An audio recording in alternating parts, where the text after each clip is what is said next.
Hey, True Believers England team here. Dalton was supposed to join me. I'm not quite sure what's going on, but I hope he's okay.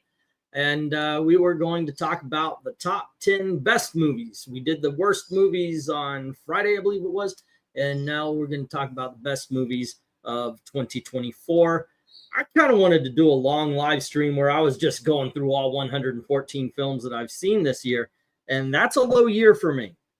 I feel like I just kind of missed. But me and Gail, we discovered some TV shows and started watching those and rewatched the Harry Potter movies and play some new stuff and such. So, but I still think, this year was an okay year for movies. I have some A's. I've actually got 22 A's. Then by that, I mean A minus, A, and A plus. And there were some good ones. A lot of entertaining films that'll probably just go through the memory hole. And we did I talked about 20 of the worst films. I do have one, didn't make the top 10. I thought it would, but when I was ranking everything as to where everything goes, it didn't end up making the top 10, which was Joker 2, which is on a lot of most people's worst list. And I get it. A lot of the reasons they list, I understand. So, what you going to do? All right. So I say, let's get this show on the road. If Dalton pops in, that's awesome. If not, I'm just going to go through my 20 or my top 22 since I had 22 A's. And let's get this thing going. Hold on just a second here. I popped this in, but I need to here. Well, let's see. Nope, not that one. Not that one. They let you. No, that didn't do anything. How about this one? No. Or that? Nope. Oh, wow. There just is not a lot of stuff going on where they let you have one big shot with the poster here. Anyway, my number 22 was Long Legs, Micah Monroe. And I by the way, I don't know her name. I'm just reading off the movie poster. This was a pleasant surprise. We went in. Okay, I'm going to watch anything with Nicolas Cage. Nicolas Cage, to me, has gotten better since he got sued and he got poor. Like, I love his career now. And hello to Jay. What's up, Jay? Pop in, man, if you want. If you haven't seen this one, it is a horror film. This Micah Monroe plays a Fed, and she's going after a serial killer played by Nicolas Cage. My God, Nicolas Cage eats this thing up. He's like a Hannibal Lecter. If you watch Silence of the Lambs, Hannibal Lecter's really only in the movie for like maybe 10, maybe 15 minutes. Really short time span, but you feel his presence all the way through. And Nicolas Cage in this, less lines even, feels exactly the same thing. Hold on just a second. Let me turn off my heater. Alrighty. It's 16 degrees outside, but it's about 110 inside. This has a really good slow burn kind of horror style. This isn't a big jump scare sorts. It's not Friday the 13th, which, by the way, I love. It is straight up a mood movie, and it is just a fantabulous horror film. I truly enjoyed this. Obviously, it's in my number 22 best film of the year. Oh, here he is. Here's the man himself. We have the Daltonator. What's up? I am doing okay. I apologize for being late. Twitter does not like to notify me when there's a StreamYard link for some. I was sending you a message. Okay, I'm building the thumbnail. Okay, I've got this going. Okay, we're ready to go. And then it's like for like 20 minutes. But the thing I started. I figured I figured I would go through the runner-ups, the not top 10. My number 21 was Conclave. I wanted to see this movie because Ralph Fiennes. He's one of those actors where, okay, he's in it. Let's give this a go. I'm still mad at him for The Menu a little bit, honestly. You know what? The Menu was awesome. You're crazy. End of story. Okay. So he and I disagree on The Menu, but what we got here is Ralph Fiennes. His character is put in control of figuring out who they're going to put up as the next pope. And so he's got to interview all of the candidates and come up with one that's going to not hurt the church the most, basically. I mean, and that's actually a line he says, is this where we're really at? Instead of picking the best man, I'm picking the least worst. And that's the politically savvy Pope. Well, yeah, well, that's the thing. I think that's what a lot of people feel like with presidential campaigns and such. And some things come up, and there's a mystery, and it really works. And the acting is freaking top. I mean, you got Ralph Fiennes, Stanley Tucci, John Lithgow, and as you can see, Isabella Rossellini on this. And there's probably something to be said vis-a-vis commentary on the current Pope, because I know a lot of people have issues with Pope Francis for being more of a political actor than he probably is. They mentioned that too. They mentioned that too. The activist Pope.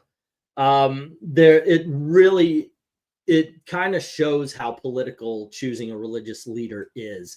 And it's once again, it's a very well told story, very well acted story with a twist at the end. Won't tell you what it is, just in case you do decide to. I think this is streaming. Longlegs isn't streaming anywhere yet. Conclave is on Peacock, one of my favorite channels. It's got commercials, but it only costs $5, and it's got all the Universal movies like Back to the Future and shit. And they are not sponsoring me. Ladies and gentlemen of Peacock, sponsor me. I'm always talking that channel. All right. Okay, this is what was that? 22, 21, 20, right? 19, 18. Yeah, I think that's it. All right, next up. You couldn't get further away from Conclave than this one as far as movies. Have you seen this movie? No. This is called Hundreds of Beavers. It's made by this one guy. He did another film I can't wait to watch. But he lives in the north. It's snow everywhere. He's hungry, so he's trying to find food. That's basically it. And he comes across hundreds of beavers, of which he now has to battle. It is a silent movie, and it is done for $1.50. I shit you not. This movie is just, it looks cheap, and you won't care. Because this plays like an old guy with a mustache and the hat. Not this guy, but the other dude, Charlie Chaplin. Plays like Charlie Chaplin, or the other guy with the bowler and the glasses with the train. Great. I cannot think of anything right now. Anyway, it plays like a great silent film. Buster Keaton. Buster Keaton, thank you. And it is funny as hell. And it's got such a childlike humor to it as well. I mean, there's one bit where he's just doing something. He sees shadows of geese falling, and you just see him droppings everywhere. And and for the next minute or so, he's trying to dodge geese shadows. It's just so stupid. It's like, why am I watching this? And after a while, you're just riveted and laughing your ass off. So it's a lot of fun. All right, my number, what was that? 22, 21, 2019 is a movie called My Old Ass. And it's basically this girl meets a woman. The girl, of course, as you can see by the poster, Maisy Stella. The woman is Aubrey Plaza, and they start talking, and they realize they're the same person. She's just old, the older version of herself. And her older version, she's not trying to give away everything, but she's trying to, kind of guide her a little bit. Really good coming of age story. This one surprised me. It was one of the mystery movies we saw. I don't think I would have purposefully said, "Oh, I'm going to go see My Old Ass." Maybe because of Aubrey Plaza, I'm a fan, and I've seen a lot of her movies. But just to clarify, Aubrey Plaza is the younger one, right? No, she's the older one. She's 40. She's in her 40s now. Actually, they make a point of that. She looks like she's in her freaking 20s still. She even says, the younger her says, "You're middle aged." She goes, 39 is not middle age, and she's like, it's the definitive age of middle age. They're just talking about that, but it was very good. For 20 still. Good for her being. Yeah, like I said in our worst, go watch Megalopolis. You'll see how good she looks. Yeah, but it's not a film I would have gone out to see. I could have waited until the streaming, but we sat there, and that's the movie that came on, and me and Gail walk out, and we just go, that was a good movie, wasn't it? Because these are those small, quiet films. They're just some movies that are just quiet films that can stay with you. My favorite all-time number one quiet film is a movie called Oh God with George Burns and John Denver. Love it. But next on my number 17, right? 22, 21, 20, 19, 18. My number 18 is a film that had like maybe 5 days in the theater and went to Netflix called Hitman. And this is a guy who works for the FBI who pretends to be a hitman to catch people who are trying to hire people to kill someone else. They even mentioned, because of movies, everybody believes that there's this hitman industry out there, kind of like the world of John Wick. But that doesn't exist. But still, people are trying to hire other people to kill people. So in order to catch them, he pretends to be a hitman. And he meets this girl, and she's hot, and she's nice, and she's sweet. And he says, yeah, maybe we won't arrest this one, that kind of thing. You can see in the movie poster, all the guys on the top are his identities that he takes in order to get this. But this is top notch. A lot of fun. Glenn Powell, man.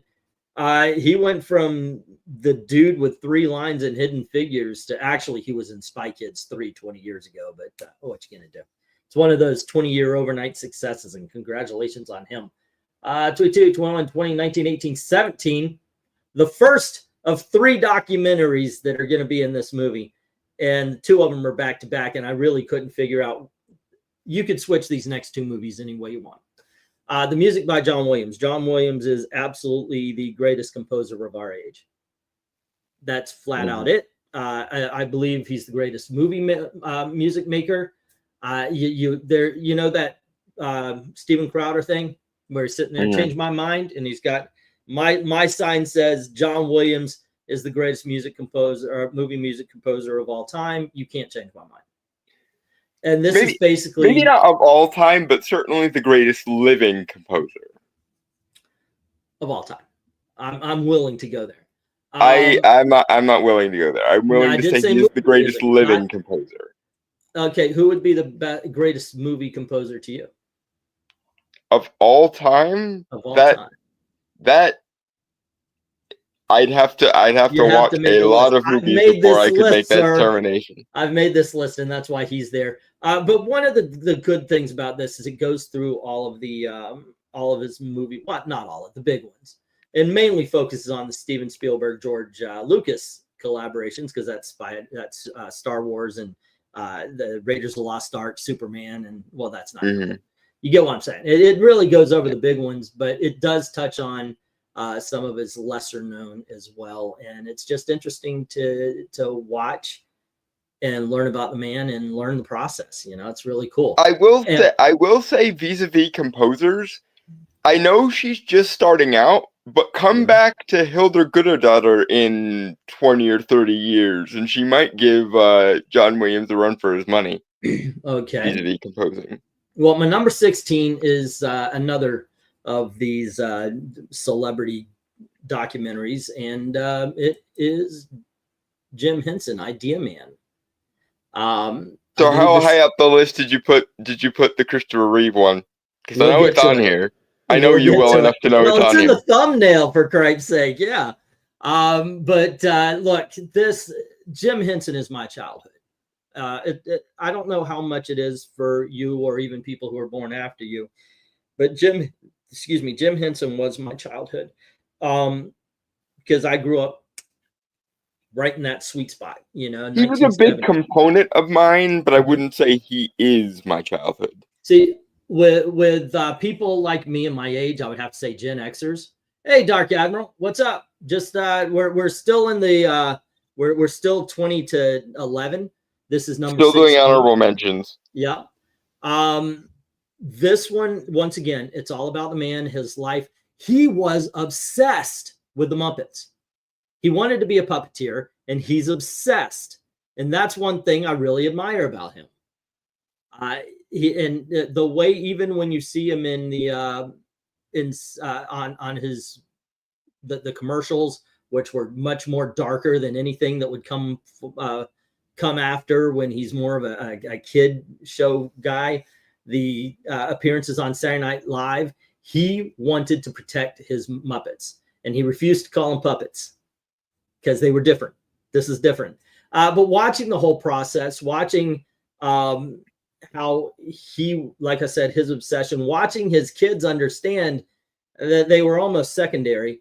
It was really a great story, and I think it's a great homage to the man. Because for me, it was Sesame Street, and yes, I lived through the death of Mr. Hooper, and cried my eyes out. I that was something, and they actually do explain it proper. That when they had Big Bird talk about how Mr. Hooper's not going to be around anymore, it was a lot of kids' first experience with that, and they were talking to the kids through their own grief. But this is an amazing show, and I do recommend it. It's on Disney Plus right now. My number 15. This was on Tevye. Tevye kept saying, "Oh, this movie sucks. This movie sucks." I'm telling you, this is probably the best version of this story, aside from the book, and that's The Watchmen. I'm actually going to count Watchmen as chapter 1 and chapter 2, the full story. If you like the book, you're going to like the movie. I love the book. This is page for page. They even got the alien at the end right. This is page for page the comic book. It's just brought to life. I don't know how else to explain it. So I think I'm more with Tevye on this. And Yeah. I think one of the reasons that the Zack Snyder one is better for me is because this one is page for page, and that includes Alan Moore's extremely warped politics. Yeah, where Rorschach is the villain and Dr. Manhattan and Ozymandias I didn't get that. I by the way, I have never gotten that Rorschach was a villain.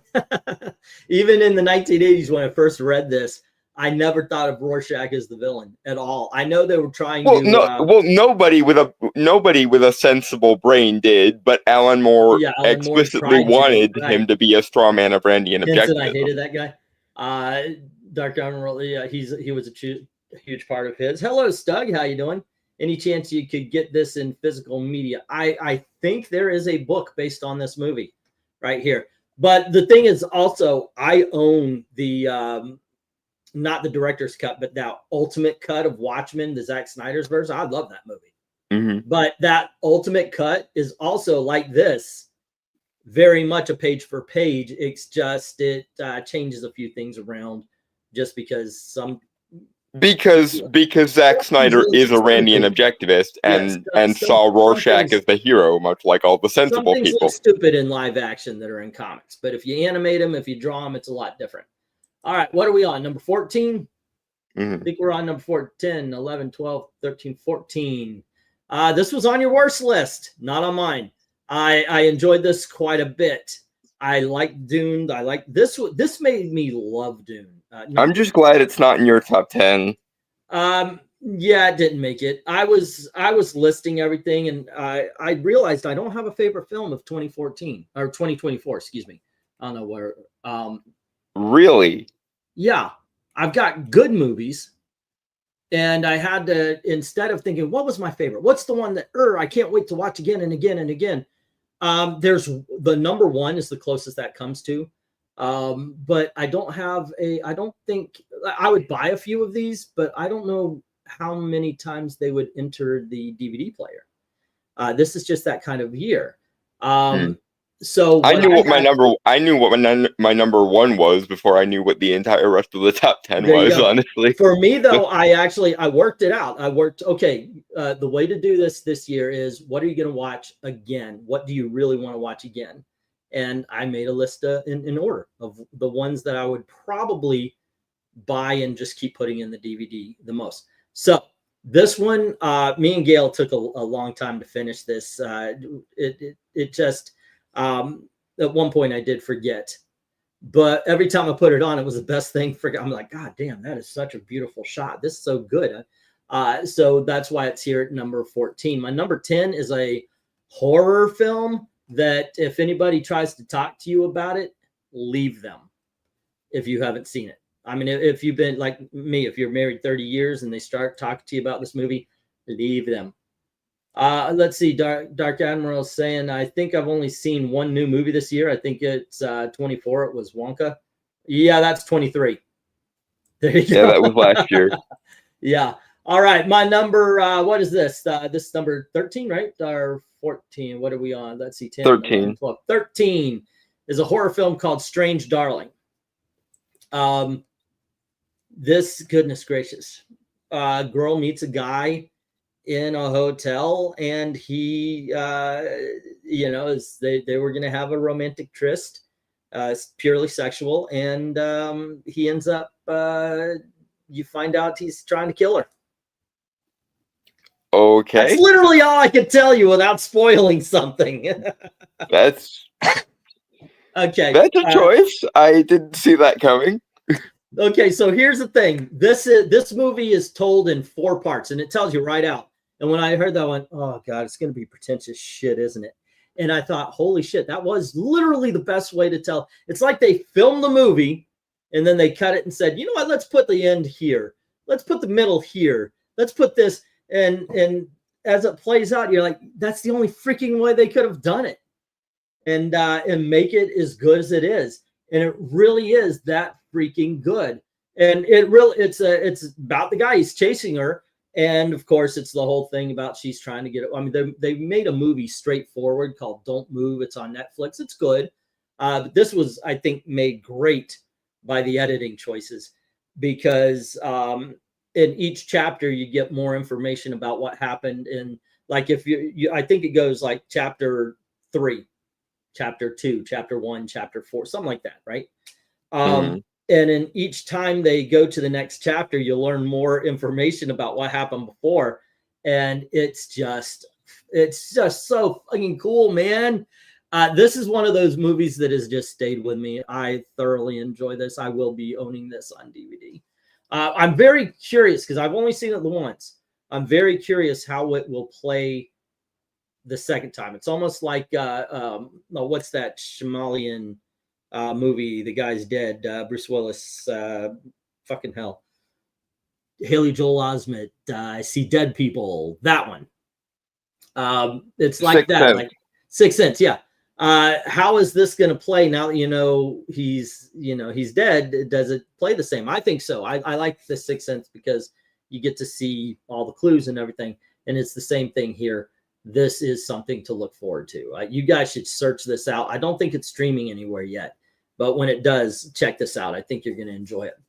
All right, now we're up to my number 12, which is, you could say this is all about motherhood. I'm a guy. I think it's about parenthood, and it's the movie The Wild Robot. Robot lands on Earth in order to help the creatures of Earth, but lands in the forest. So she is there to try to help all of the animals she's seeing and make this world a better place. That is her mission.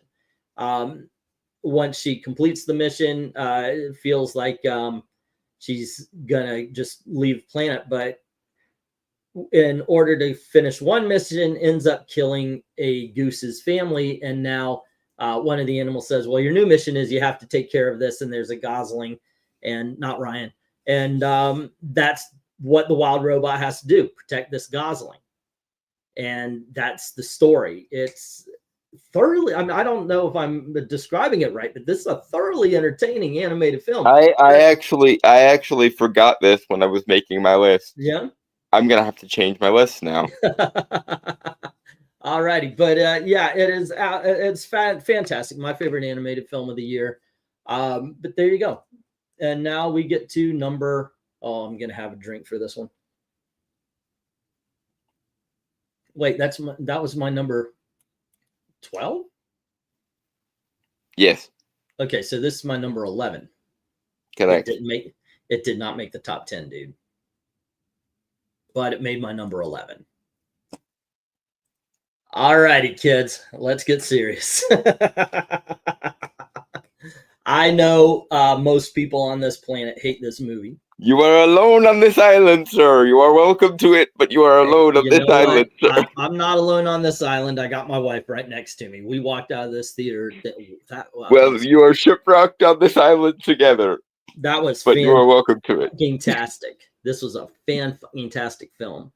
And I came out, and the ushers, they know me there, and they said, "So what'd you think?" And I started just, this was fucking great, man. Are you kidding me? And they looked, what? Because all of them, that was horrible. What are you talking about? And yeah.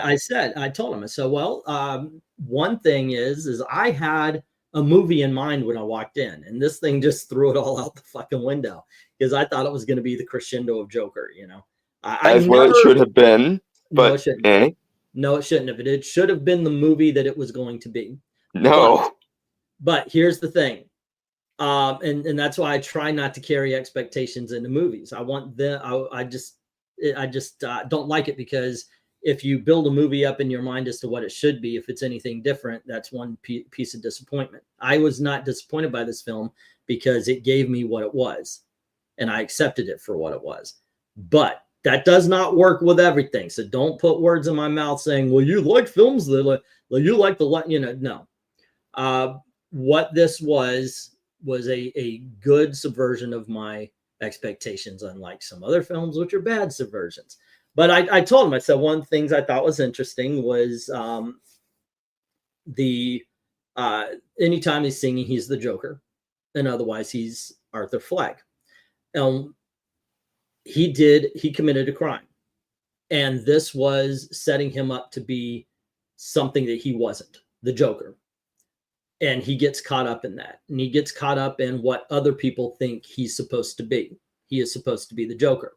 And this is also, by the way, your reaction to the movie. He's supposed to be the Joker. He's supposed to be, at some point in time, fighting Batman. I never once thought Batman was ever going to appear in this world. I did. I expected him in the third one. I know you did. A lot of people did. It's the same thing with Gotham. How the TV show, which I thought was fantastic. Yeah, how is it that Joker's around when, or what are you saying? Joker's 50 when Batman's 30? Said, no, you don't get it. Well, you could resolve with the three Jokers thing. But you don't have to. The thing is this is a world without Batman.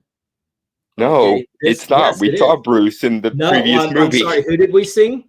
We saw Bruce in the previous movie. This is not a world without Batman. No, it means it's a world with Bruce Wayne, but does not have to be without with Batman. The Waynes died, therefore Batman should exist. No, he shouldn't, and not in this particular world. This is an Elseworld story in which Batman does not exist, and bringing that baggage into the movie. Okay, but that is not what the movie set up. That is what you are doing to excuse this movie. No, I am telling you what the movie was. No, it's not. The first movie was King of Comedy with the backstory elements of a Killing Joke. This movie should have been Mad Love meets Bonnie and Clyde. Have you ever watched a TV show called The Prisoner? The British one? Yes. Yes. Okay. You are number 6. I am number 2. What is the question he asks right after that? In which episode? It's been a very long time since I saw The Prisoner. It's in the opening. It's every episode. Okay. Trying to remember. Who is number 1? Now, the whole thing was, just because there's a number 2, does that mean that there has to be a number 1? No, there doesn't. When you sell a movie on a premise, you don't get to then 86. They sold the first movie on the premise that this is the rise of the Joker. They sold the second movie. King of Comedy meets Killing Joke. Yeah, they did not sell this second story that this was going to be the rise of the Batman. No, they sold it as the rise of Harley Quinn or the Joker and Harley's relationship. No. They did. So, watch the trailers. That is exactly the movie they sold. I did see the trailers. I saw a lot of singing and dancing. But the thing is that what I did not carry in the baggage you did. So I was able to watch this on its own merit. I liked the fact that you had him, when he meets Harley Quinn, he embraces the Joker as he finds out that she is not interested in who he actually is, which was Arthur Fleck. Who he actually is the Joker. That facade falls away to the wayside. It's not. I actually enjoyed that. In the first movie, it wasn't a facade; it was a self-actualization. It was him going crazy. No, it was a self-actualization by way of him going crazy, because the Joker has to be crazy by definition.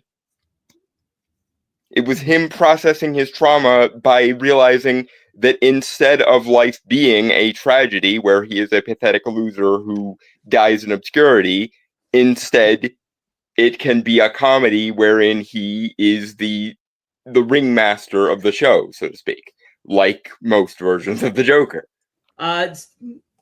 Hello to Eddie Remen, who's saying, hello, everybody. Sorry I haven't been around. You guys are, well, yeah, I don't know how many people have been involved with that, but hello, and glad you're doing all right. Dark Admiral saying, I live in a world without Batman kind of doesn't do it for me. So also I like the fact that once again, the songs represent the Joker, and when he's not, he's Arthur Fleck, and you actually see them. The mental musical numbers grow bigger and bigger as he gets with Harley Quinn. And when it all falls apart, it gets smaller and smaller to the point of not even existing anymore. I thought this was an absolute wonderful character study. And once again, didn't carry in the baggage, then it worked for me. But I don't like to carry in a lot of baggage because that does absolutely ruin films sometimes when you expect them to be one way and they actually end up being the other. All right. When every instinct says they should be something and they don't manage it because they're trying to be clever little shits. Well, once again, you carried stuff in, you hated it. I didn't carry stuff in, I liked it. I would like to point out this is not one of those. This isn't my reaction to Dune 2. This is not me being the atypical weird one. This is very much you being the atypical weird one. Look, I completely understand. There are more of us, but I am one of the few that actually like Joker 2. Enough to put it at my number 11. What, sir? Let's start with you. What, sir, is your number 10? Deadpool and Wolverine.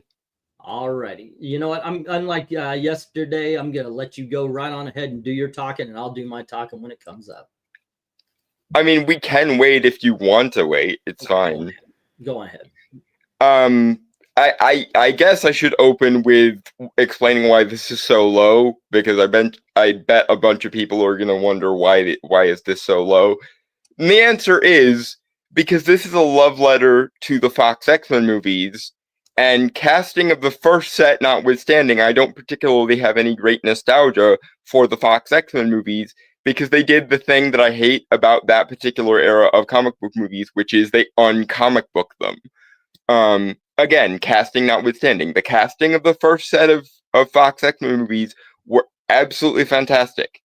The casting of the second set is mostly redundant and stupid because those movies shouldn't even exist.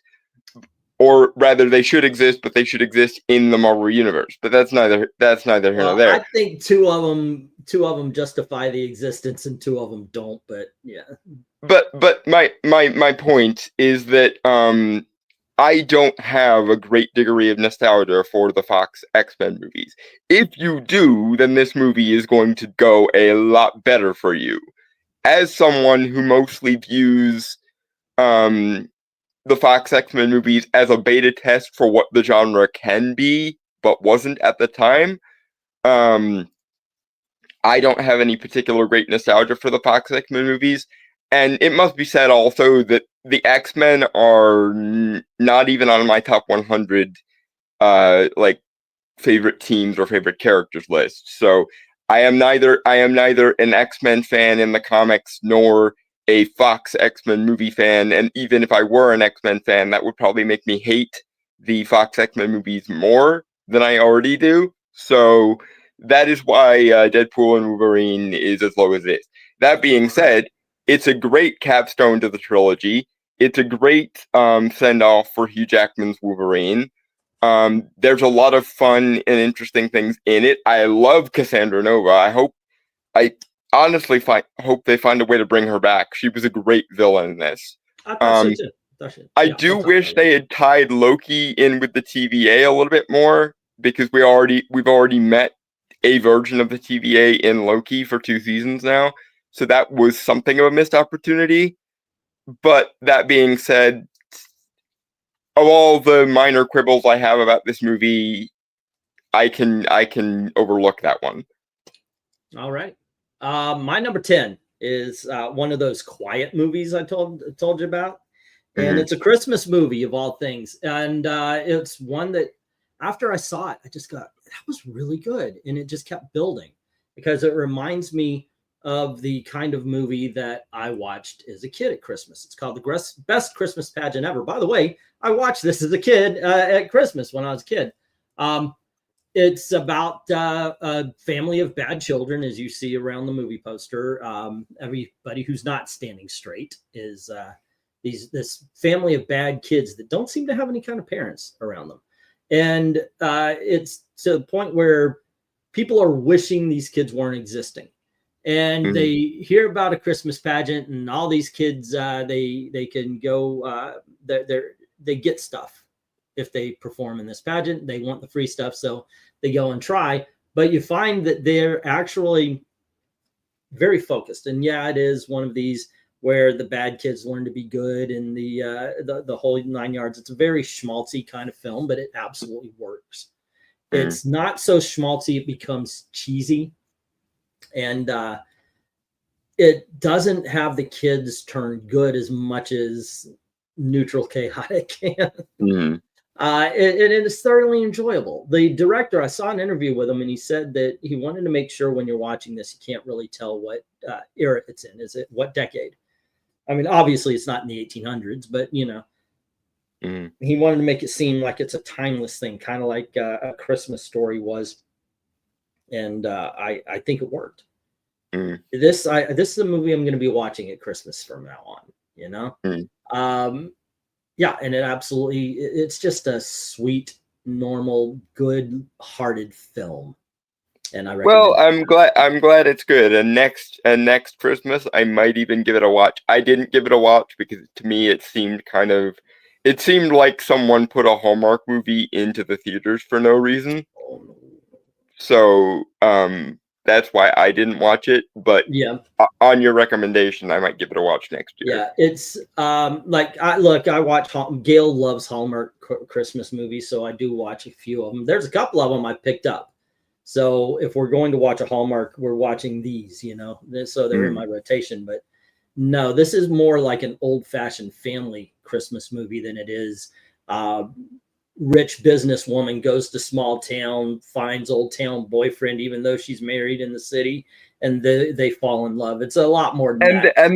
And my erroneous impression of it may very well be down to how they advertised it. So yeah, well, it could be. Sometimes marketing hurts a film, and you think it's going to be a Batman movie instead of a musical romance. All right. Okay, so number 9. What do you have? It was Inside Out 2, but it is now Wild Robot because you reminded me that Wild Robot didn't make my list, and that's criminal. And yet you didn't knock out number 10 and just make that. Okay, go ahead. Yeah, Wild Robot is probably the best animated movie of this year. This movie is to this year what Puss in Boots: The Last Wish was last year, in that you'd think that because of the way modern movies work, especially because I think this is DreamWorks, you'd think there'd be a lot of annoying modern tropes to it, but no. This movie is probably going to wind up being this generation's equivalent of something like The Iron Giant. It is my guess. It really does play like that a little bit. Yeah, it brings back those timeless vibes similar to The Iron Giant. And as someone who grew up on The Iron Giant and freaking loves that movie, I could easily see a Zoomer or a Gen Alpha or a Gen Beta viewing this movie in that same category. Oh, by the way, everybody who's not Gen X is Gen Beta. That's not how the sets work. That is not how the sets work. All right. You are welcome to the opinion, but you are categorically mistaken. Anyway, Tevye you saying my 10 and 9 are Boy Kills World and Dune Part 2. Boy Kills World is a fun film, sir. Not in my top 10, not in my top 20, but it's still there in the. I think it's a B movie to me. But yeah. Anyway. I made my opinions on Dune Part 2 known last time around. Alrighty. My number 9. I'm going to show the poster and we'll talk about it later. Alrighty, because this one is, yeah, okay. So my number 9 was Late Night with the Devil. Quick thing. I wanted to see this when it had its short run in 2023. This one really of those only movies, 9. This is one of those movies that kind of had a road show, and then it got its real release in 2024. I was hunting this film down, and when I saw it, I was very pleasantly surprised. We'll talk about that more later, and then We will, because it's not the last time you're going to see it on these lists, folks. Yeah, that's what I'm saying. Yeah, since I know it's later for you, we'll talk about it together then. Oh yes, the X-Men movies had many problems. The more they persisted. The last one was nigh unwatchable. Good use of nigh. I could say that everything up to Days of Future Past was tolerable. I agree with that. After Days of Future Past, you got Apocalypse and you got the Phoenix, and those weren't great. Okay, what is your number 8? My number 8 is Beetlejuice. All right. I think I am in the same place that a lot of people were with Deadpool and Wolverine with this movie, in the sense that this is a long-standing sequel to a movie that I do actually have a lot of nostalgia for, and a kind of movie that I have a lot of nostalgia for. And yes, much like Deadpool and Wolverine, the plot is the thinnest of thin things, and there are 1,000 subplots that don't entirely work. But I love Beetlejuice. And one thing I will say for this movie is this is the first.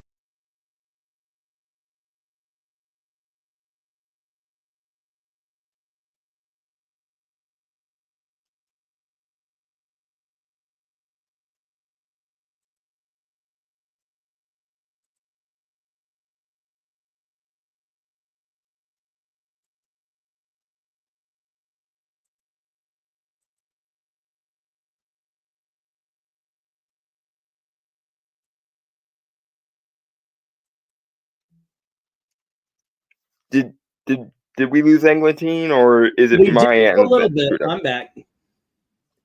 Okay. Can you hear me? Yeah. Yes. Okay.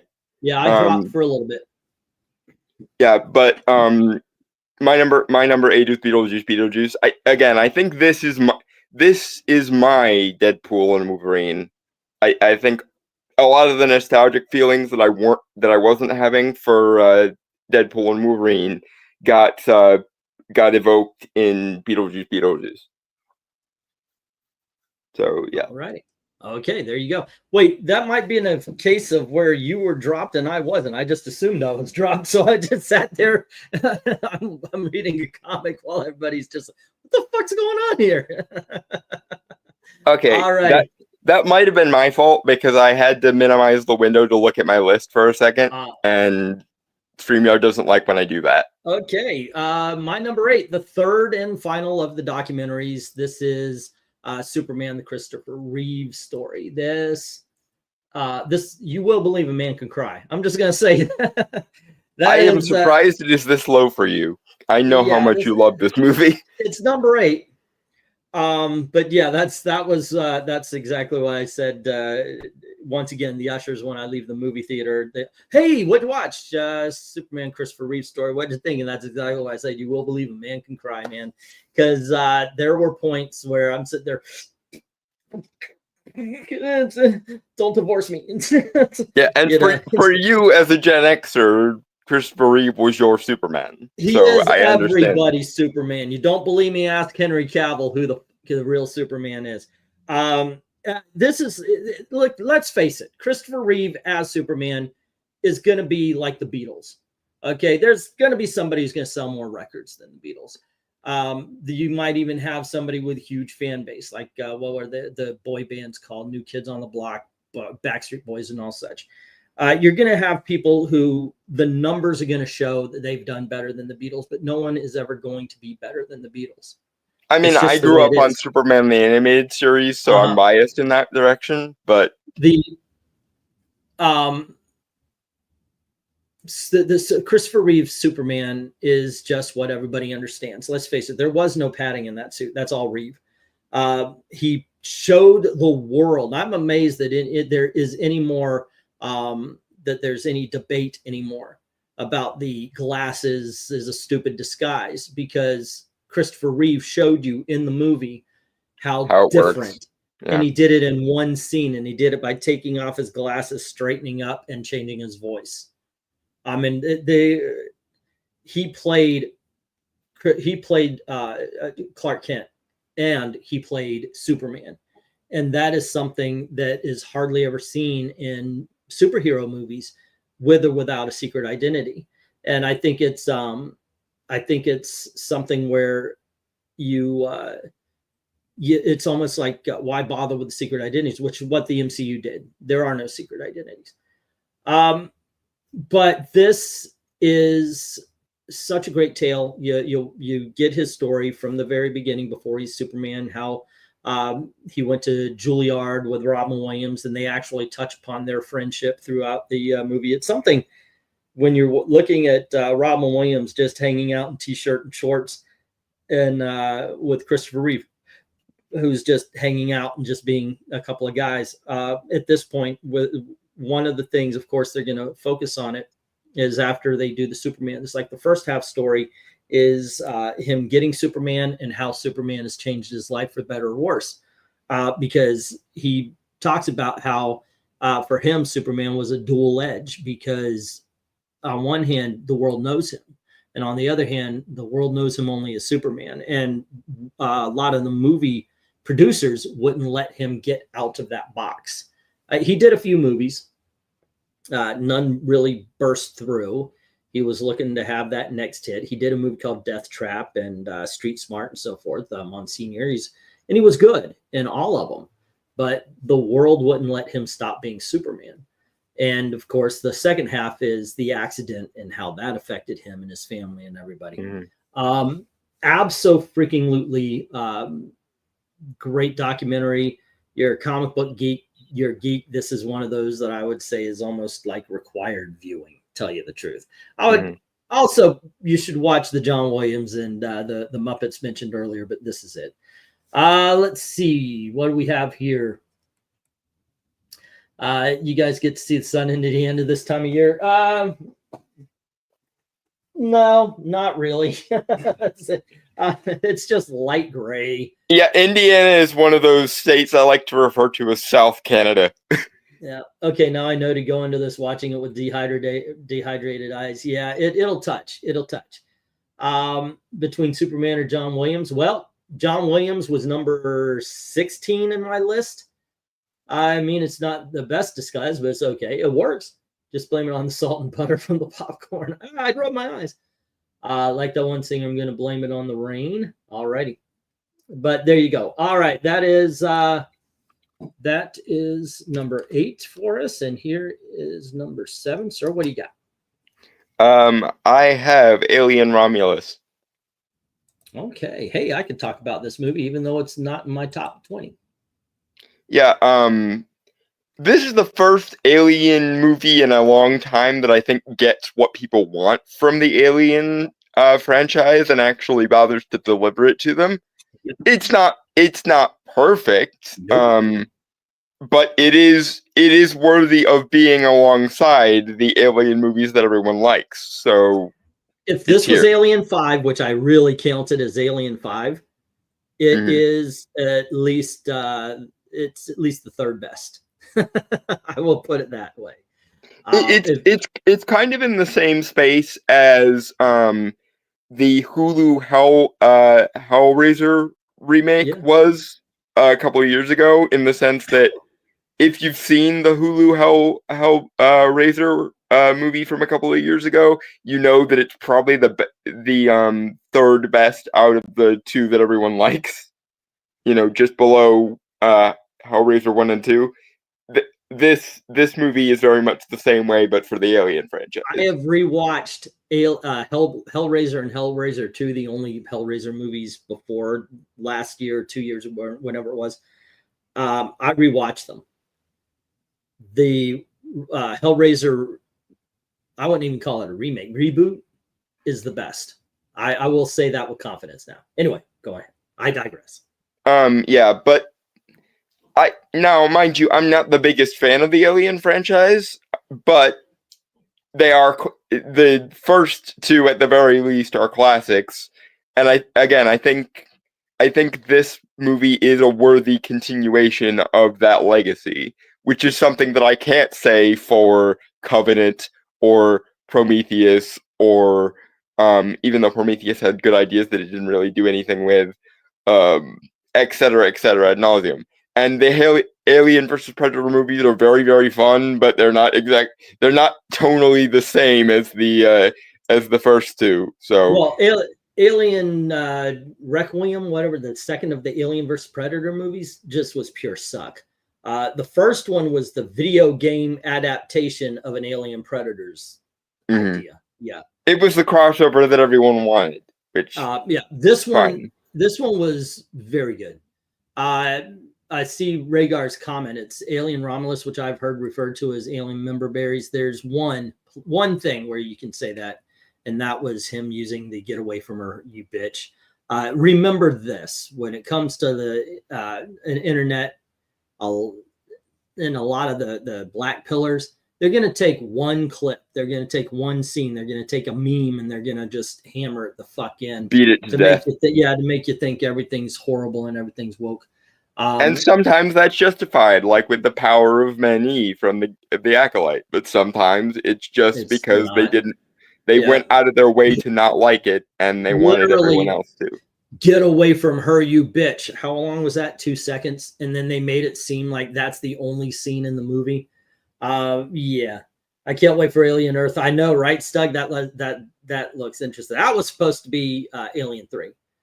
But that's what they do. They take a second's worth of a movie and they make you think it's the only thing. It's like I said, you go back to that Buzz Lightyear movie a few years back. You know, the one that was just Buzz Lightyear. Oh God, Lightyear was terrible. Go by what you've heard in the marketing and then what everybody grabbed. It's a lesbian porn film.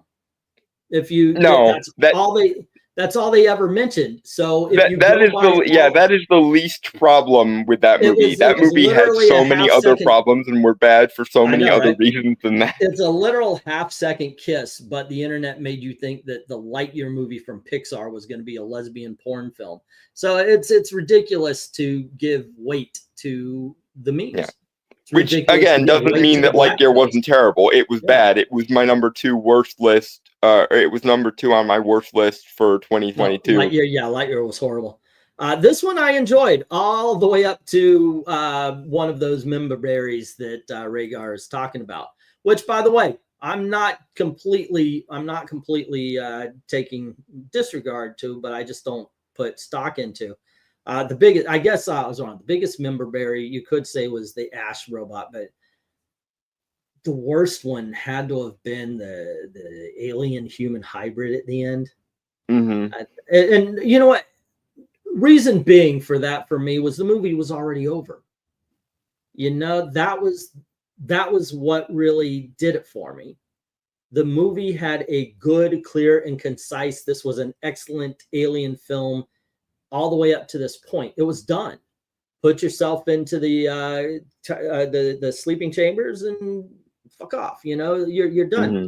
And then they went with that final thing. And you know the reason they did it was because of the first film. Yeah. That's what happened. Sigourney Weaver, she's there. She's in her undies. Because we had to, yeah.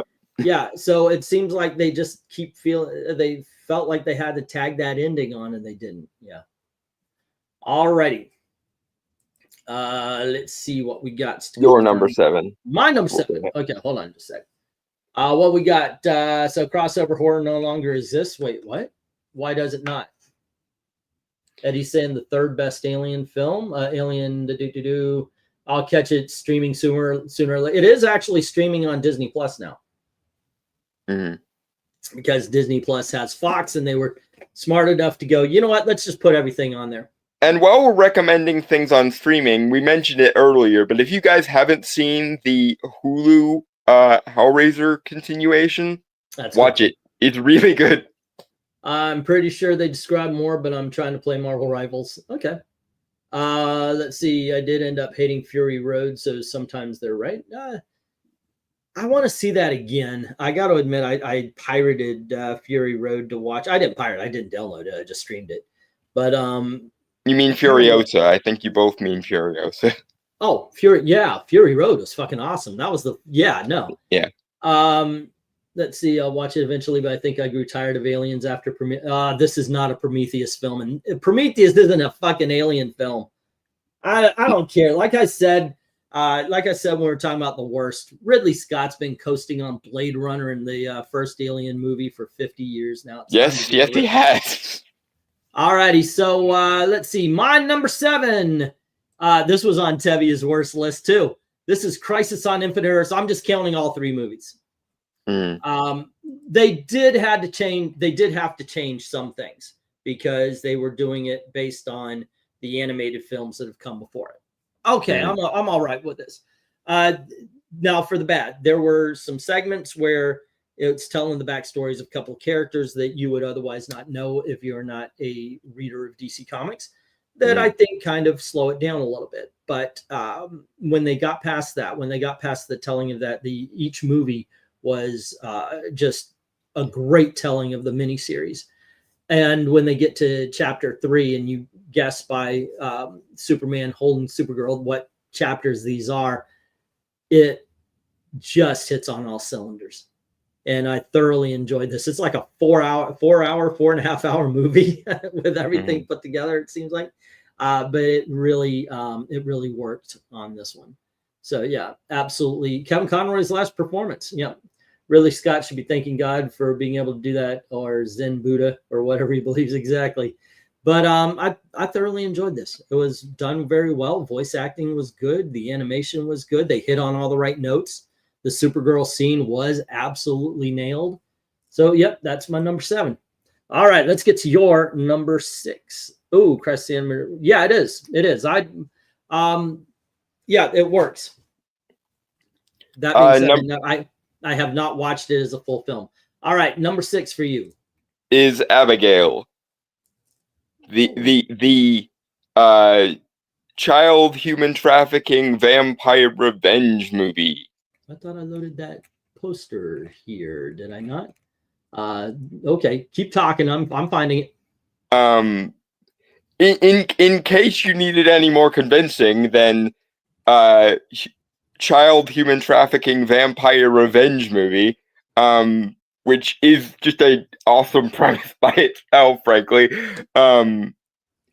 Yeah, this movie is one of those movies where it's such a like gonzo premise, but they play it so straight that you honestly have to admire their ambition. And 2024 had a lot of really good horror movies, folks, but this one I think came and went without much fanfare, and I think that's a shame. This movie is really good, and there's actually quite a lot of like character depth in the movie, which is also nice. And they don't just do the stereotypical people get in over their heads and they all get slaughtered. There's actually more complexity. Granted, there is a lot of vampire ballerina girly slaughtering human traffickers, which again is a nice and cathartic premise. But there's also more. There's more stuff going on in the movie than just that. If you haven't seen this, I think you will have a really good time with it, because I certainly did. What is going wrong? Well, I was trying to get the poster up for you, and it just isn't. For some reason, it was not saving. I was like, "Why the fuck is going on here? Why isn't it saving here so I can bring it up for you and all that?" I don't know. Oh.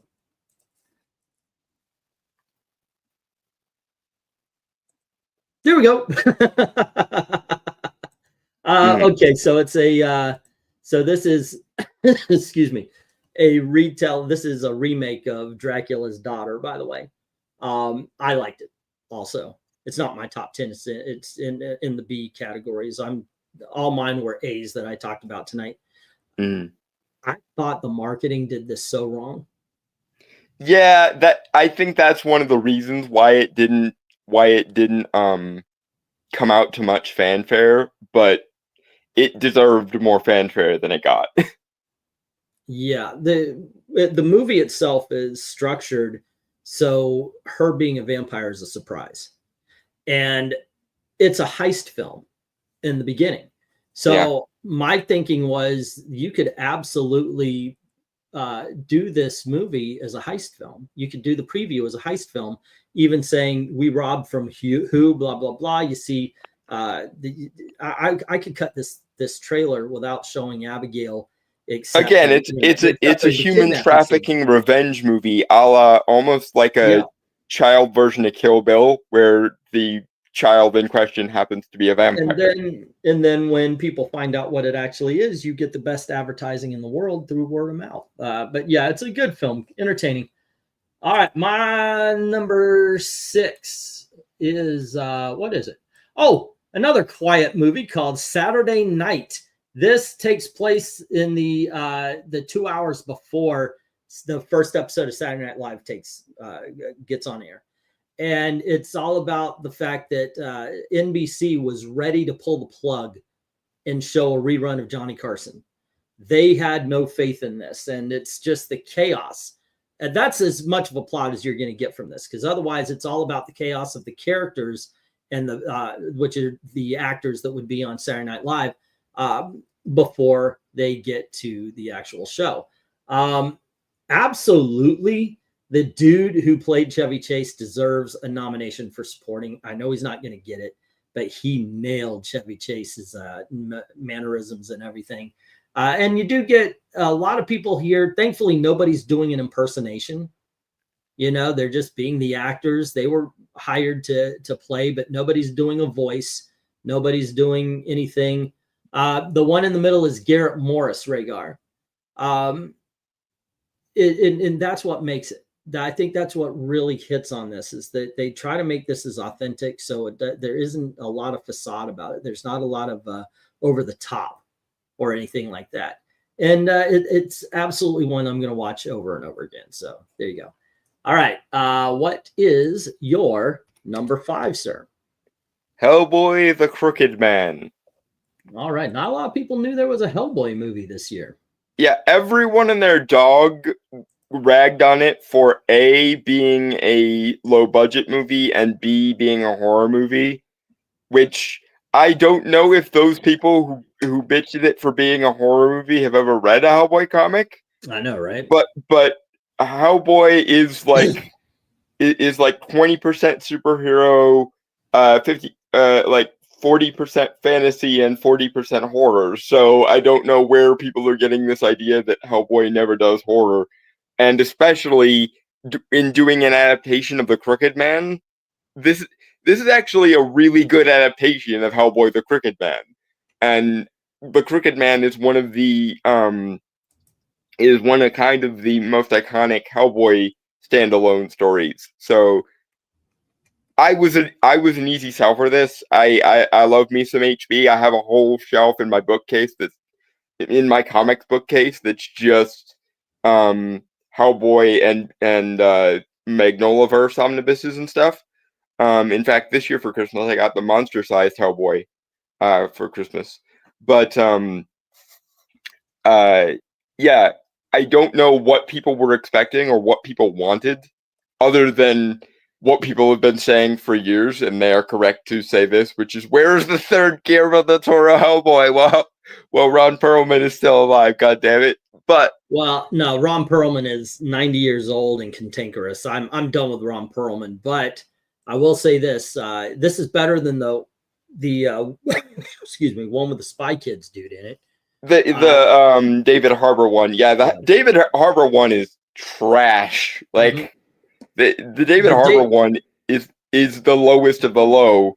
The David Harbour is what somebody who's never read a Hellboy comic thinks that Hellboy is supposed to be. And sadly enough, it seems like Mike Mignola forgot half of the reason he made Hellboy, because he co-signed stuff from the David Harbour one. But yeah, no, people slept on this movie because it looks like a B horror movie, It is. even though Hellboy the Crooked Man is very much an old school horror movie. So why is that a negative? It works on that. It works for being an adaptation. I still, of course, I prefer Golden Army. That's my favorite, but I don't know. I have to watch them back to back. This one, I think Ron Perlman movie. The first Guillermo del Toro one is my favorite, followed shortly by this, and then Golden Army. I think Golden Army got nerfed by leaning into the fantasy aspect a little bit too hard. I think it could have stood to have been darker. But rather, I guess that's a better way of putting it. If they were going to go fairy tale, I wish they would have gone a little bit darker, a la like Slavic fairy tales, rather than. This is more dark and this is more horror than the original, even though the original had horror elements in it. I would recommend this over definitely the Harbour one. Yeah, it was a pretty good movie. Pretty good movie. Yeah, do not waste your time with the David Harbour one. Watch either of the Guillermo del Toro ones and the animated ones with Ron Perlman still in, and then watch this one, and then you're basically done until they make a better or different Hellboy movie. So my number 5, I went and watched it, and I'm just enthralled with the dialogue, and then I never once thought that, wow, I just watched an hour and 40 minutes of a religious lecture. And that's a movie called Heretic. And it's about 2 girls. They're Mormons, and they're doing their thing, going house to house, door to door. And they hear about this one house that's actually requested. Come on in and talk. And it's Hugh Grant, who, by the way, is just fun. When did he get awesome? I mean, I've been a Hugh Grant fan since The Englishman, who went up a mountain and came down a hill, or went up a hill and came down a mountain. It's I always have, but for some reason he's become elderly statesman actor, and he has nailed everything he's in. He's one of those actors now who, even if you don't like the movie, you'll probably like him in it. You know, it's kind of a Gene Hackman thing. Go on ahead and ask your question there. No, I was going to respond to something Rhaegar said in the comments, but it can wait. Go ahead. We'll read the comments in just. I'm trying to do where we talk about the movies and then we'll read the comments off. So these girls, they go in and they start talking religion, and he's talking religion, and he's not being condescending yet, but he is talking about, you know, their religion and other religions and how their religions might contradict or contrast or even compare to other religions and things he's heard. And then and all throughout, you know, it's like, I mean, we've seen the previews, so it's like, get out of there, when's the shoe gonna drop?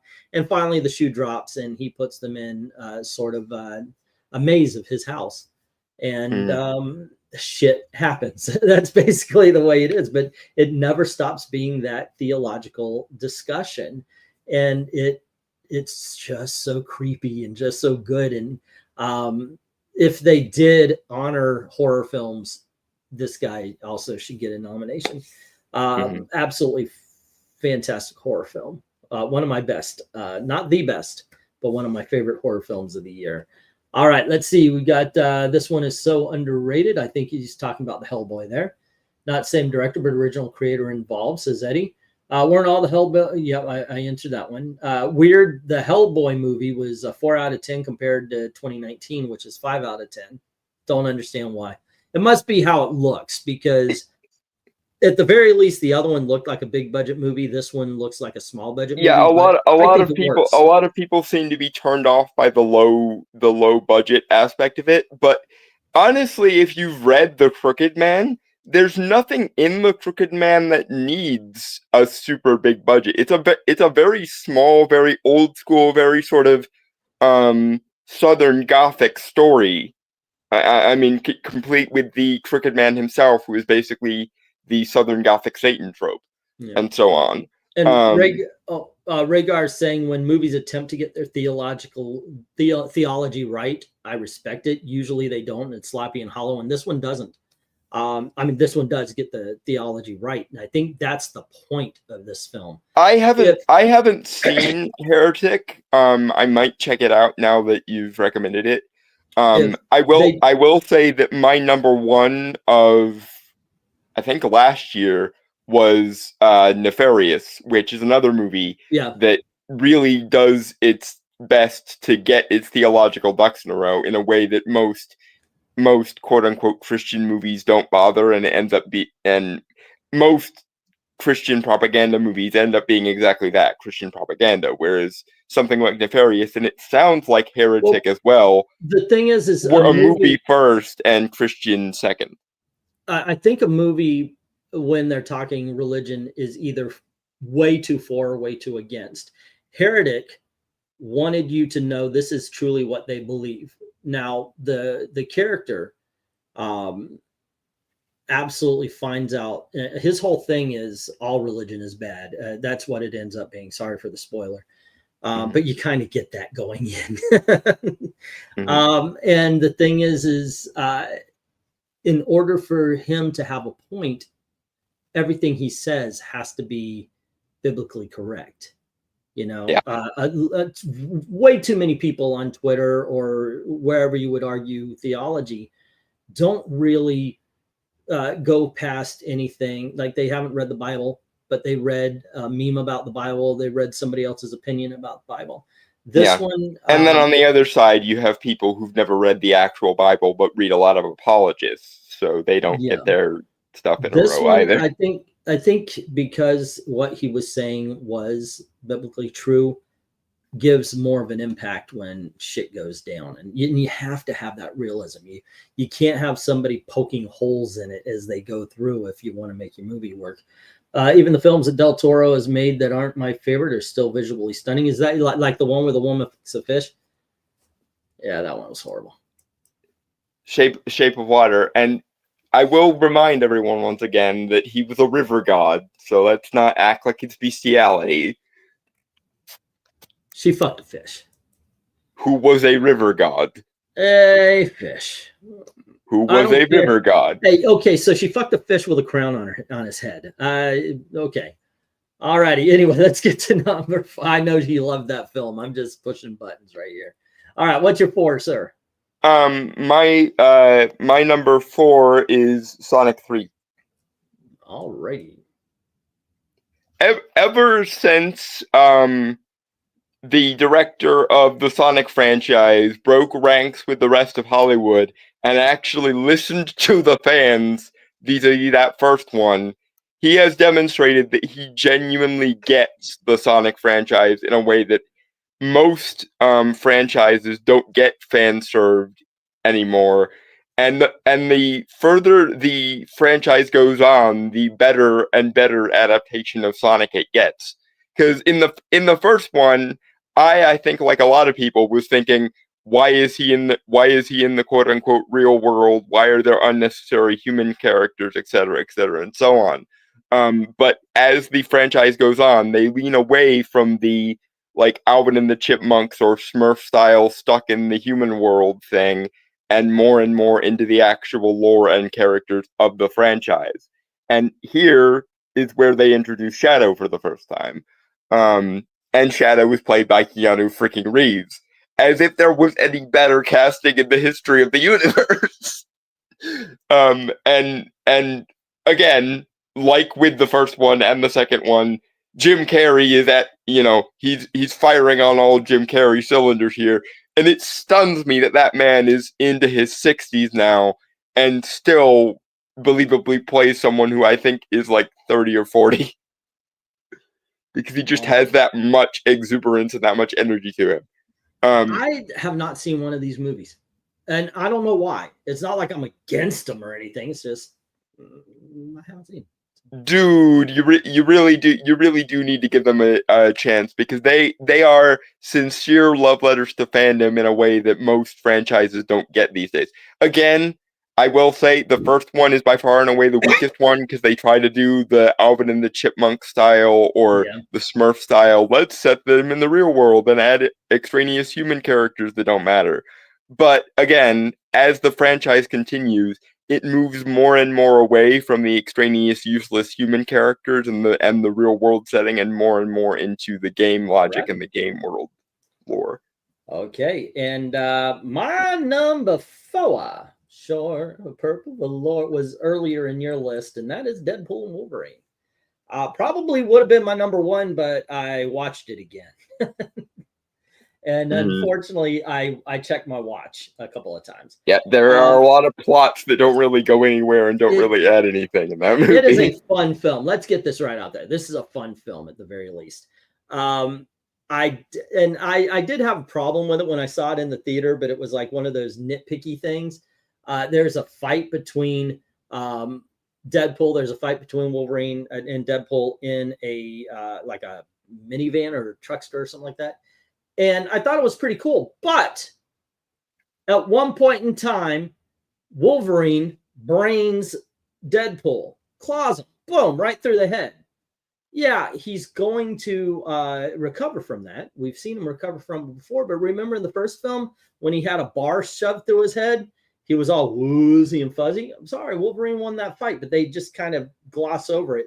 Cool fight, but there was just a lot of little things like that I noticed talking to me in the theater, but when I saw it the second time, they were screaming at me. And it's a lot of fun. And yeah, it's got the cameos and everything, but the cameos worked. And it was a love letter or homage to the Fox films, which I enjoyed. I liked seeing Blade. I liked seeing Elektra and all. And of course, when Gambit came in, they gave him the right dialogue. I feel like I was born here. You know, it was good. It was good seeing Channing Tatum, not only as Gambit, but not as a Gambit that would have happened in the 2000s, but a Gambit that would have happened in 2024, which is in full costume. Remember, the X-Men in the 2000s, when it was supposed to have happened, would have probably been in black leather. Would have comic booked in. Yeah, which they did in Wolverine Origins. So, yeah, there was a lot to like about this movie, and I do like it. It's just by the fourth ending, I was ready to be done this time. And again, I think it really does depend on how much love, if any, you have for the X-Men in general or the Fox X-Men movies in particular, which is why it was only number 10 on my list, because I don't really have any love for either. But particularly, I like this, and I do like the call, like Stug is saying, we need a fourth Blade movie with Wesley Snipes. A lot of people are calling for that now. I am too. I want to see a Wesley Snipes Blade that doesn't have a Wesley Snipes that believes he's too good for Blade, which is what we got in number 3. Yeah. I would like him to do one more movie and just to shut it down, just to say, sorry, here it is. Just to pass the torch, essentially. It's like with Batman. Joel Schumacher's Batman and Robin was made to apologize for Batman Forever being so bad. There you go. I think you might have those backwards, but okay. No. Batman and Robin was a masterpiece. And I love it. Love it, love it. Only when you get to watch it with the apology commentary. Fuck yeah. I watch that thing damn near yearly just to play I don't care if the bitch is dead. He still owes me a goddamn apology for Batman and Robin. And goddamn it, I'm going to get it every time I play that fucking commentary. I get you. I do. I understand. I understand the need to hear that apology. There are so many people I want apologies from in Hollywood that I'm probably never going to get. Right. Okay. You and I have the same 3. So we'll just head into that. Let me put that little go for 3 here. The 3 up. So, all righty. Robert Eggers Nosferatu. Shut up, man. Come on. You don't see the poster up there. Come on. Sorry. All right. We got the, I got to go through comments. Remember? Let's see. It was, I Had Sex with a Fish movie. Yep. The Fish King. Yeah. Shape of Water. It was odd. Let's see. Sonic movies have been pretty darn good, and I'm not even a Sonic fan from Dark Admiral. Let's see. It's my number 1, says Fernando. I think he's talking about Deadpool and Wolverine, which I guess I think so. All right. And then we have Burnout. I love seeing Blade again. Henry Cavill as Wolverine was awesome. I agree. The Calverine. Honestly, they could very easily cast him as the next Wolverine whenever they introduce the Yeah. X-Men properly to the MCU. Typically, I turn my phone off during a viewing, so I'm not tempted to look at it. A friend of mine does the watch checking thing, but on every movie, it's odd. When I say I don't actually have a watch to check, and I definitely don't pull my phone out. What I mean is I start feeling the time. Excuse me. Like sometimes if you're in a good movie, I agree. You have an eye on the door is a better, I think, a better way of putting Roger Ebert said it best when he said a good movie is never too long, and a bad movie can't get over quick enough. And that's how I feel. And somewhere in between, there's the ones where you're like, yeah, this is good. Well, should I go pee now? By the way, that happened with me with the second Miles Morales film, where I was like, yeah, am I really invested enough that I'm going to go. And I found out I left it the last 30 seconds. So let's see. We got Tell That Cannon was Channing Tatum meme Gambit. I don't know. Fernando, we need okay, we talked about that one. And Gambit became popular. Henry Cavill is a father now, his firstborn child. Okay. Here is, okay, now let's talk about our number 3, since you already spoiled it. But it is Nosferatu. Yeah. Robert Eggers Nosferatu, specifically. All right. I don't care. It's Nosferatu. This is possibly one of the most beautiful films of the year. With the black, it's in color, but you feel like it's in black and white all the way through. They do a really good job channeling the aesthetics of an old school horror movie. Yeah, it really works on that level. It was one thing I had to tell myself that this is a color film. For some reason, my mind was fooled into believing I'm watching a black and white because they nailed the aesthetics so well. Yeah. Of course, Nosferatu, if you guys don't know, was a 1929 silent film. It was made knowing they didn't have the rights to the story of Dracula, so they changed vampire to Nosferatu. All the names are different, but there are Orlok instead of Dracula. Right. There are there are 1-to-1 comparisons. Van Helsing is the Willem Dafoe character and so forth. Mina is, of course, Johnny Depp's daughter. You see her boobs. It works really as a gothic horror. This is a slow movie, by the way. And I know a lot of people have not liked it because it's a slow film, but it's not a stagnant movie. They're channeling the Universal movie monsters and things like that, where the atmosphere and the tone was more of a selling point than the gore or the action or whatever else the hell. Yeah, and there, yes. By the way, Stug saying Lily Deparose was amazing. She really was good in this. Everybody was. I don't think there's a bad performance in the bunch, and of course, Willem Dafoe steals every scene he's in, as Willem Dafoe is wont to do. One thing I want to know where this was landed. Was it in the script? Was it while they were making it? Was it a Bill Skarsgård decision? And think about this. Even in the Bela Lugosi, I don't drink wine. Right. And he's almost a suave, right? Yeah. This guy is the undead. I mean, Dracula is supposed to be the undead, but which I mean to be fair, Count Orlok was always more. Let me finish my thought, and there you go. And Dracula is an undead creature, and this is vampires are undead. I never thought of this before, but Nosferatu and this one, Orlok, talks in a strange manner. He talks like he's having to fight off the rigor mortis to even move. What is going on is he doesn't breathe. So in order to talk, he's got to take deep breaths and then let the air out as he speaks. I was thinking that is a fucking brilliant. Holy shit. How is it that you never thought that vampires don't breathe? So why are they talking like they're, especially in like what was the Tom Cruise one with Brad Pitt or the Twilights? You're fucking dead, man.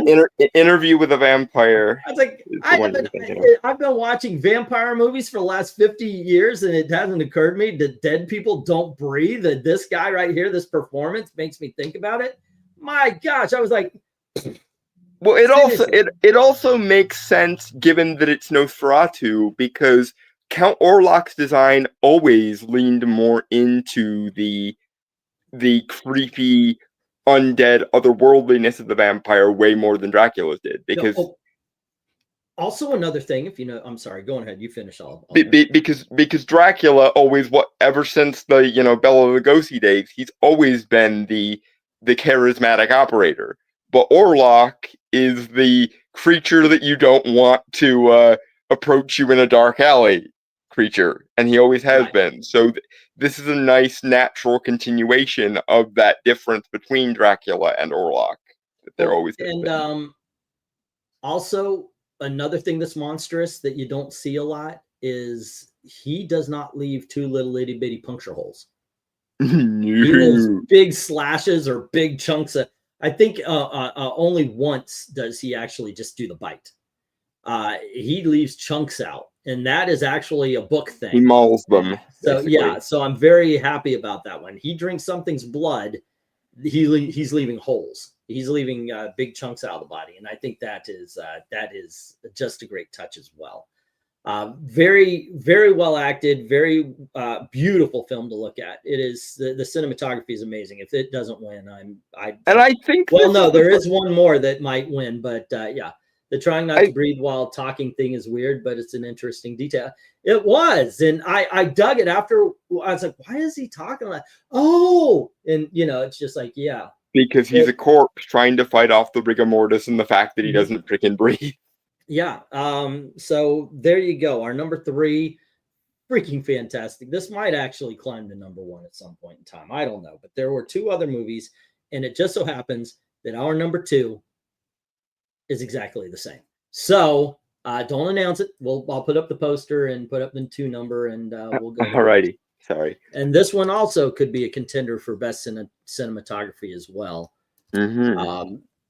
And we might actually get run out of town putting this above Nosferatu, but it's Wicked. You want to start?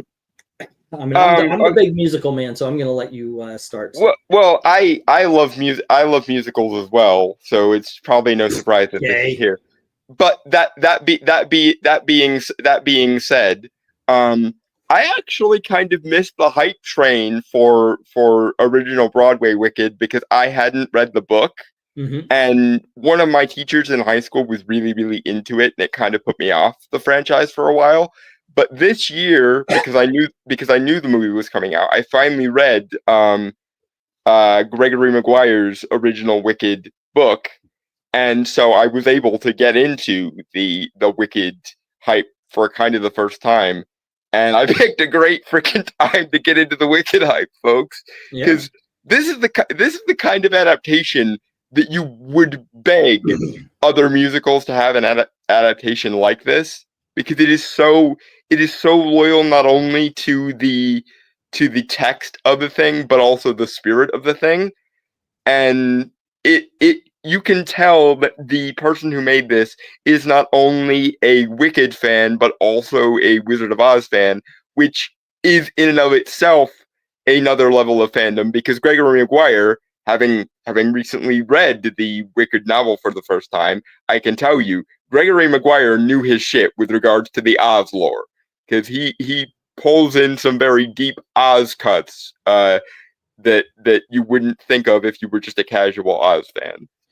My only criticism of Wicked, and I guess this is more of a criticism of the Broadway show than it is the movie, I do like the novel better, and I do wish they didn't have to try to bend things around to get it to the 1939 version as hard as they do.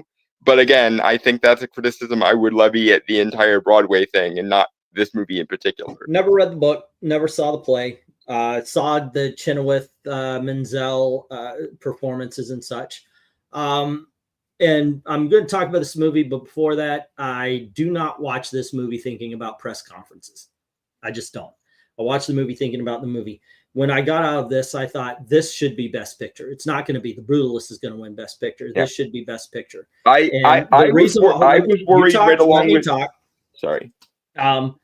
The reason why I thought this, as soon as we were walking out, I thought this should be Best Picture, because this is the biggest, best film that we have had in a long time. It's not a Moonlight, let's get the gay brothers together, and it's not Black Book, let's drive.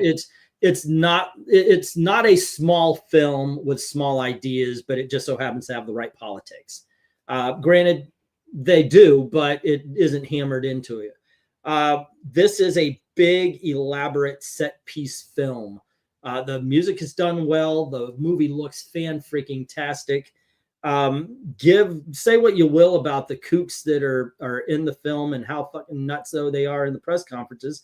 These people have talent. I wish they made this in 2005 when you could have had Chenoweth and Menzel and more than just a cameo. And by the way, when those two do show up, they teach our leads how to sing. Which, by the way, surprising no one. This is the best she's looked ever. She is not easy to look at, in my opinion. And here I thought she looked better in the green makeup as the Wicked Witch than she does. And she's got a voice. It's one of those things where all the outside stuff might try to collapse this, but it's just done in such a fun and fantastic way. And I was worried right along with everybody else about the whole thing with Cynthia Erivo reacting negatively to the fan edit of the poster and everything. But to her credit, she keeps it out of the movie. They don't turn Elphaba into a social justice character. They don't turn Elphaba into an Antifa character, etc., and so on. Yeah, or at least no more than Gregory Maguire kind of did in the original. The one thing I wish they wouldn't have done, and I guess this was in the book, is Glinda should be magical also. These two should both be equally powerful as far as magic. They try to play it off. Yeah. It wasn't in the book. Elphaba actually doesn't get into sorcery until after she leaves college in the book. And the reason why she's so much more powerful than Glinda in the book is because she has access to better material. She has access to the Grimoire, and this is another interesting thing about the Gregory Maguire book that I love.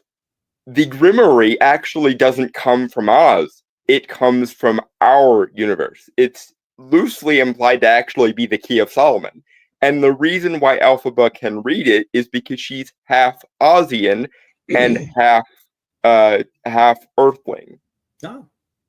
Yeah, well, they kind of allude in this one that Elphaba is the daughter of the wizard. So yeah, which they do in the original as well. Although I will say in the book, the wizard does actually have magic. He's just outclassed by everyone in Oz, because in Oz, sorcery is actually a part of the academic curriculum. So there are academically trained sorcerers in Oz. Now, you and I have different number ones. Before, though, once again, this is a great big movie, and I'm glad it's gotten the success that it has. And I'm looking forward to part 2, and hopefully this, not The Brutalist, wins. That being said, we'll let you talk about your number 1 since I talked about it before. Oh, wait. Yeah, I'll talk a little bit. I didn't talk about it before, but here you go. Your number 1. Oh, wait, before we do that, I guess I'm getting ahead of myself. All right. Recap your top 10. My number 10 was, if I can remember now, my number 10 was Deadpool and Wolverine. My number 9 was The Wild Robot. It was originally Inside Out 2, and then Anglin reminded me that The Wild Robot existed. My number 7 was Beetlejuice. I'm trying to keep up. My number 6 was Abigail. My number 5 was Hellboy the Crooked Man. My number 4 was Sonic 3. My number 3 was Nosferatu. My number 2 was Wicked. And my number 1 is Late Night with the Devil. If anyone hasn't seen Anglantine and I's review of this movie, it probably shouldn't surprise anyone that Late Night with the Devil is my number one, and especially given that Nefarious was my number one last year, because this is not just your generic horror movie. This isn't just a generic horror movie or a generic slasher movie or whatever. This is really something special. I said at the top when we reviewed it back in, I think, January of previous year. Beginning of the year. When we reviewed it in, I think, January, I said I would be very surprised if this didn't crack my top 5, and nothing rose to unseat it. And what's more, I have watched it more times since we reviewed it. It is one of the movies I got for Christmas, because that is usually the highest compliment I pay to a movie. If I actually desire to own it on physical media, I get it in the most special edition or the highest definition that I can, and then it becomes part of my movie collection. And this is the most recent movie that became part of my movie collection this year. This one is really something special, and if it doesn't become some kind of cult classic, I'm sorry, but the audience is wrong, because this movie deserves. This movie is really something special. I think it works. It's got a great 1970s TV aesthetic. They include I think his name was Kreskin the Magnificent, who debunked a lot of the people. The Amazing Kreskin. Thank you. Amazing Kreskin, who debunked a lot of those that said they were supernatural and everything. I love the fact, and I love watching this, and when you realize that shit's going down here.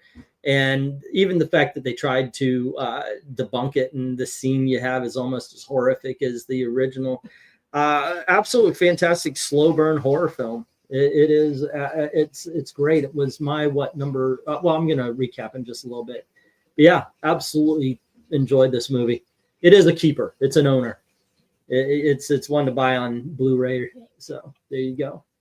Alrighty, my recap. Oh, by the way, we're asked no Dune Part 2. Dune Part 2 was, what was that? My 22, 21, 20, 19, I think it was 12.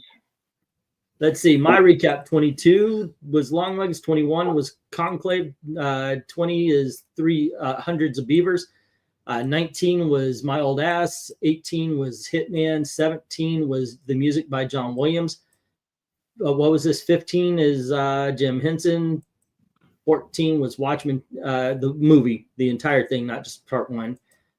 Then we had Dune 2, Strange Darlings, Wild Robot. My number 11 was Joker 2.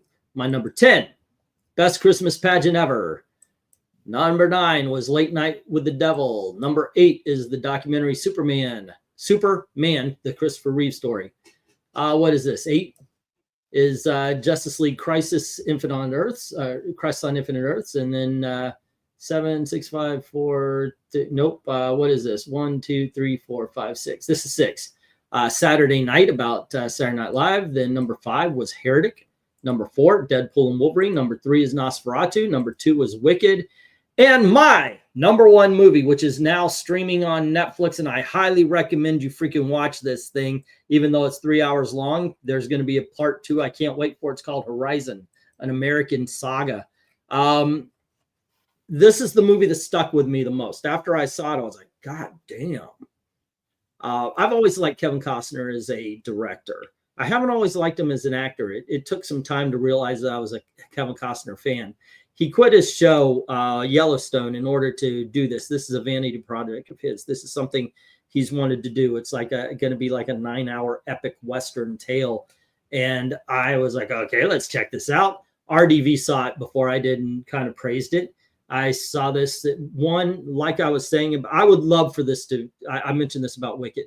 I would love for this to get an Academy Award. No fucking way are they going to give a movie, one with the word American in it, that doesn't have "we hate,"